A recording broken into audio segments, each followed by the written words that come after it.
Chapter 18, Growing Independence. While Jagiello astonished the world with his swift and sweeping emancipation of his people, Jadwiga thrilled it by riding at the head of an army to recover from Hungary, her own country, fertile red Ruthenia, crossed by great trade routes seeking out Lvov. This land, part of which is better known today as Galicia, had been added to Poland by her great-uncle, King Casimir, who soon after 1340 had incorporated Halych and Lvov, and later all of Volhynia and other lands. This acquisition had proved a turning point in Polish aspiration, since its thinly peopled expanses invited colonization eastward. It had been ravaged by the Tatars and its population decimated.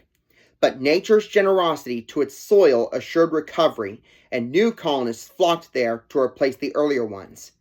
Jews and Armenians dominated its trade. Synagogue and mosque alternated in the cities with Greek Orthodox churches, and there were Catholic spires as well, for German burghers too had settled there. When Jadwiga's father, King Louis, was joint ruler of Poland and Hungary, Red Ruthenia had properly formed part of his dominions, but with the crowns again separate, the situation was changed. Should Poland look quietly on while Hungary now sought to appropriate this territory? Inexperienced though she was, Jadwiga felt that she herself must act. Tales of the young queen's wisdom and holiness were being sung across the continent. Now she was to appear in a new role, which would early answer the question in the minds of many, as to whether, after her marriage, she would work only through the king. While Jagiello was still in Vilnius, without hesitating, without, it is said, seeking his advice, Jadwiga decided to go in person with her troops to the disputed territory. It was no easy decision, and though the controlling officers of the administration had determined on this course, Jadwiga had her independent part in the agreement. In this action, she was taking a stand against her family, for it was Mary's husband, King Sigismund, who was attempting to hold the coveted grain country, claiming it as part of Mary's inheritance from her father. Unhappy Mary was still in prison in Dalmatia, which increased the difficulty of the situation. But while Jadwiga tried to spare her sister's feelings, she was convinced that her first duty was to proceed with all firmness and speed. The flower of the knighthood of Poland, the select of its nobility, made up her winter army, which was accompanied by a crowd of aides and entertainers. It represented the power of this regime, for with it rode such administrative officers as Kastian Dobislav and his son, Jasko of Tarnów, Palatine of Sandomir, Spitko of Melstin, Palatine of Krakow, Sedzivoy of Subin, Palatine of Kalitz, and Niewods of Dalawics, William's former friend. Jadwiga, wearing a sable coat and sable hood and gloves, conducted the campaign across the snow-covered hill and plain country on horseback, only exceptionally riding in the state carriage. It would be difficult to describe the enthusiasm of the soldiers as the young queen rode thus with them.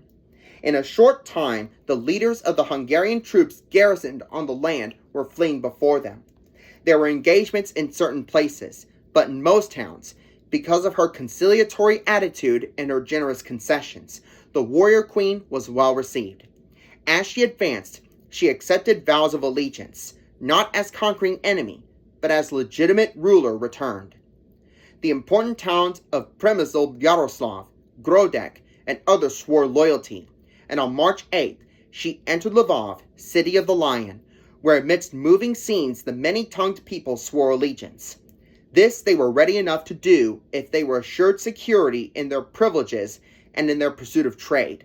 Armenians, Jews, Tatars, Germans had not only their separate churches, but in separate quarters preserved their individual customs. They would brook no interference in these matters. Volhynia, Podolia, and subsequently other provinces were thus retrieved.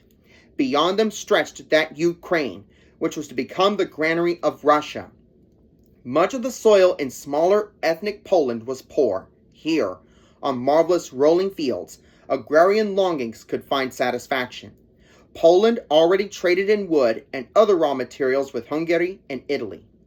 This territory ensured commercial relations with the Orient. for these plains were the trade rendezvous of East and West.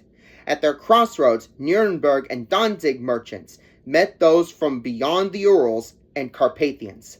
The Black Sea would now be an assured economic objective. Polish enterprise could link it with the Baltic and make Poland from sea to sea a reality. Here acted no merely embroidering and housekeeping queen. This imperial jester proved to all how thoroughly qualified the girl sovereign was to watch over the empire's interests. It throws light on the long-debated question as to the precise nature of the joint rule inaugurated with the wedding ring of Jadwiga. One of those fascinating open questions in history. Queen in name only, or in fact, which was she? The picturesque queen-led army, as soon as its main objectives were secured, turned back toward Krakow to meet Jogailo and enlist his help against still recalcitrant cities. Powerful leaders had accompanied him from Lithuania: Yuri of Belz, Vasily of Pinsk, Fedor of Vladimir, and many more. And they now journeyed with him from Krakow to complete Jadwiga's work. One thing alone marred Jadwiga's satisfaction in this victory. It estranged her from Mary.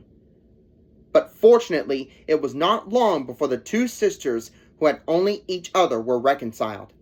The queen gave much thought now to plans for the development of the Eastern Territory, the land which had been so ravaged by the Tatars. There was room for all who had accompanied her, and for others who had played prominent parts in the last few years to find reward there. Yet she wanted to choose wisely, to place men in control who were alive to the needs of the people. The wife of Casimir had been good to them, had won their love, and they looked on the coming of her great niece as of happy promise. She must not disappoint them. And most important, it was that she send to them priests and teachers. The Benedictines would welcome the chance to begin there the beneficent work which they had done and were still doing in Hungary and in other parts of Poland.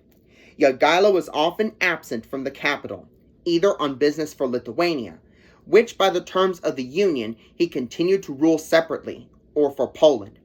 During one of his absences, such a cataclysmic storm broke over the Krakow region that some in the palace asked if he could ever return. Winds swept in from the east in fury, whirling what seemed whole plains of dust across the darkened city below, till all was blotted out. As Jadwiga watched from a balcony, the sky seemed to be revolving about her, the earth rolling under them. She had encouraged several of her women to seek refuge in the little chapel across the courtyard, dedicated to the first Christian missionaries to Poland, Felix and Adoctus. Others had fled to the royal burial crypt below the cathedral, but she herself refused to be drawn inside. After obliterating dust came rain, rain such as few remembered. Unbroken sheets of water streamed from sky to earth and were blown back again toward the sky, while forked lightning netted the interval with fire. It was God's world, and he ruled it for his people's good. But the human mind was not able to read the meaning of things. In her short life, she had felt the power of invisible forces she could neither understand nor control. Here were wind and water and fire at work in their blinding might. She did not try to explain why, but she was lifted above fear. She felt comfort, exaltation. Even the tormenting question of why God had visited upon her the curse of barrenness was silenced. Then suddenly the violence subsided. There was need of no further concern about the king and his men. She went now herself across the soaked courtyard to the cathedral, and after her prayers down to the crypt, where among her dead king's Poland's ideals and hopes were most alive. This experience stirred solemn thoughts. The great house of Anjou in Hungary, the house of her father Louis, and her grandfather Charles Robert, where was it? Mary, though freed from the prison that had held her 10 months, and now married to Sigismund, had no children. Poland's future, the continuance of all Jogailo and she were building, depended on her. She fell on her knees beside Casimir's tomb. Oh, for a son, a daughter!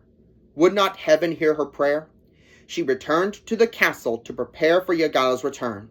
It was the queen's custom, when the king returned from an expedition, to go with members of her court to meet him so that they might enter the capital together. Indeed, the character of their official relations won the praise of all.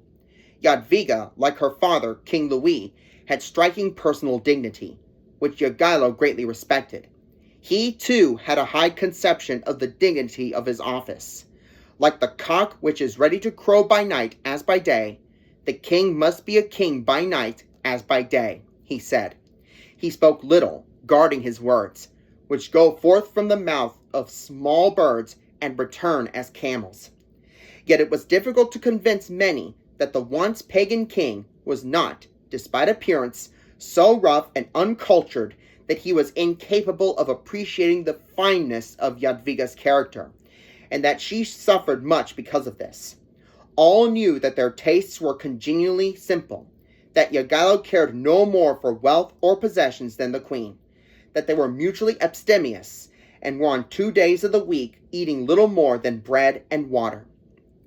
They knew, too, that they constantly conferred together over the many important and the lesser policies of their rule, and that hourly the king was entering farther into the queen's Christian world. Yet this was not enough. People persisted in their questioning. Were they really happy together? How could they be? How could roughness and elegance, Eastern and Western culture, be so quickly harmonized? They set the exquisiteness of Jadwiga's personal appearance against that of her husband, who preferred going about the chateau in a Russian blouse and heavy casque. Rarely had Henry, his tailor, the satisfaction of cutting him a costume after the popular French mode. Did the queen condone the periods of passivity, almost of indolence, which followed the long and violent hunts which were his passionate pleasure? But while people questioned critically, they remembered the Lithuanian's modesty, his generosity, and the way in which he lived up to his promises. Frankly, they could not read him clearly. His seemed a strong nature, oscillating between control and uncontrol. He was a keen statesman, a trained man of the Oriental diplomatic school, and yet at times he appeared to be as naive as a peasant, a neophyte not only in religion, but in politics as well. But her subjects recognized that though the queen's days inside the circumference of her marital relationship might be drear, yet always above their grayness planed great-winged, bright-winged birds, her ideals, her hopes for her people. Then something occurred which confirmed the doubts of the pessimists. In those days, intrigue was so much the breath of courtiers that even this devout couple could not escape the calumniator. Before they had been married a year, the master of the court, Niewosz, was at work, simultaneously whispering to Jogailo that among the throng of visiting poets was William, whom Jadwiga had several times secretly received, and to Jadwiga that Jogailo was unfaithful to her. And he proceeded so cleverly that after a time both apparently believed him, as did others outside. Even before this, there have been rumors of William's return.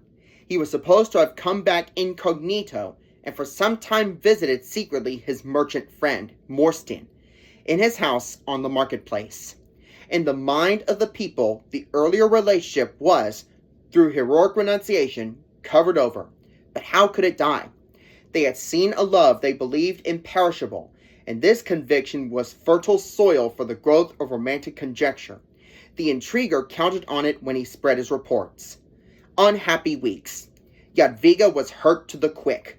Elizabeth, Constance, her loyal women, tried to defend her from her own thoughts. Fighting as she was to keep William even out of her mind, to fail in no part of her great resolve, Jogailo's distrust of her threw her into proud revolt. She shut herself away from him, refusing to allow him to approach her. Once, when during confession, a priest urged her to admit him, she quickly and angrily left the confessional.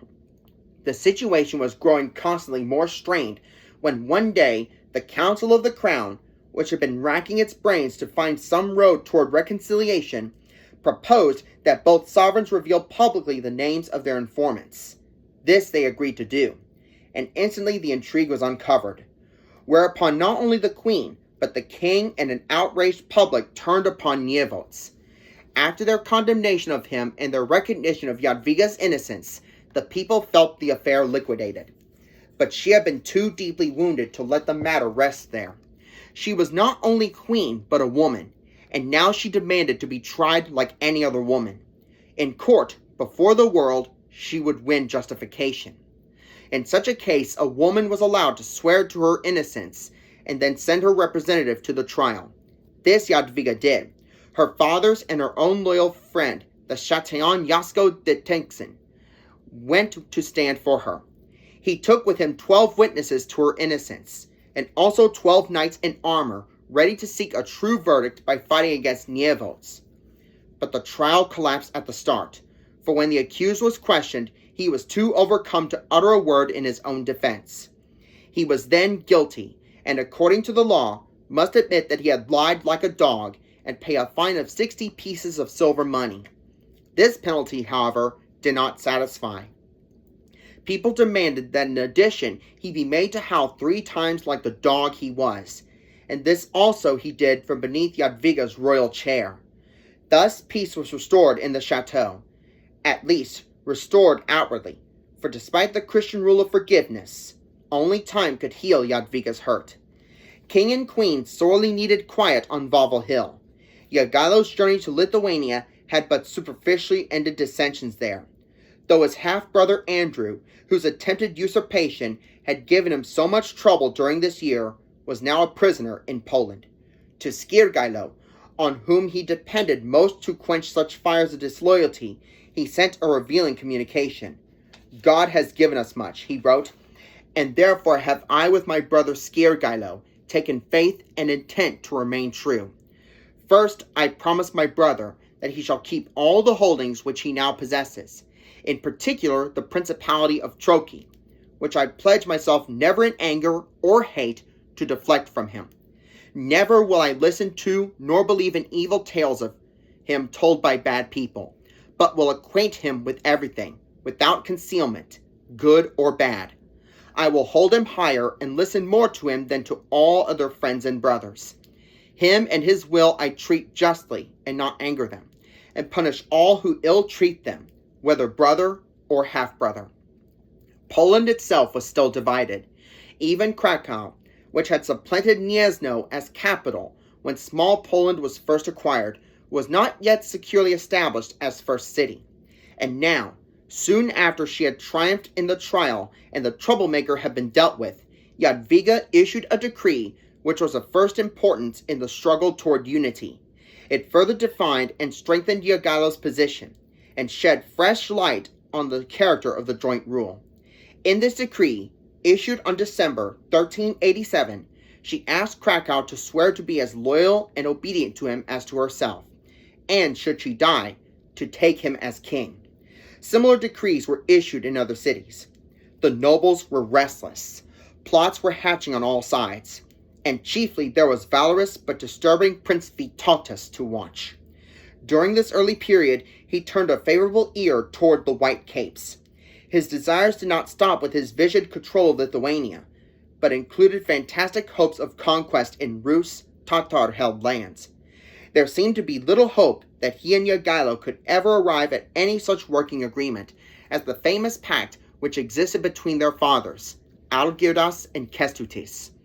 Jadwiga, as well as Jagailo, watched his expanding power with growing concern, though at times viewing it from different angles. Jadwiga saw him draining Poland of supplies and money for his vast and questionable enterprises. Where would he stop? What dangers to the Poland of her father and Casimir lay in his dream of conquest in the end? As for Jagailo, though he envisaged a more extended Poland than she, he was at the same time ready to sacrifice every other consideration to the necessity of welding the Slavs into a thoroughly unified state, which would be a beneficent power in the middle of Christian Europe. Yet fate had assigned him a double role. Not only was he to develop a Slavic state strong enough to withstand the German pressure eastward, but by a dramatic reversal in history, the former pagan found himself standing as a defender of Europe against the two most powerful pagan forces in the world, the Golden Horde of Kipchak, on whom Vytautas' chivalric zeal was centered, and the Ottoman Turks. He must work, therefore, with Vytautas and yet restrain him. Already he was being drawn into a religious war which was to darken 3 centuries and would end victoriously only at the gates of Vienna. The queen had an extraordinary relationship with both, in this drama of opposition and reconciliation enacted by Jadwiga and Vytautas. Her reputation for wisdom and fairness had grown steadily, until people from far away were coming back to seek her advice, and more Jadwiga and Vytautas turned to her in their conflicts. Intensely moving is the picture of this young woman, so utterly free of self-interest, so completely dedicated to high and holy tasks, set between these 2 men, each willing to accept her judgment where each rejected the others. As for herself, when she needed the advice of someone outside her immediate group of counselors, she frequently consulted Jadwiga's brother, Skirgailo, who had become increasingly her friend and confidant.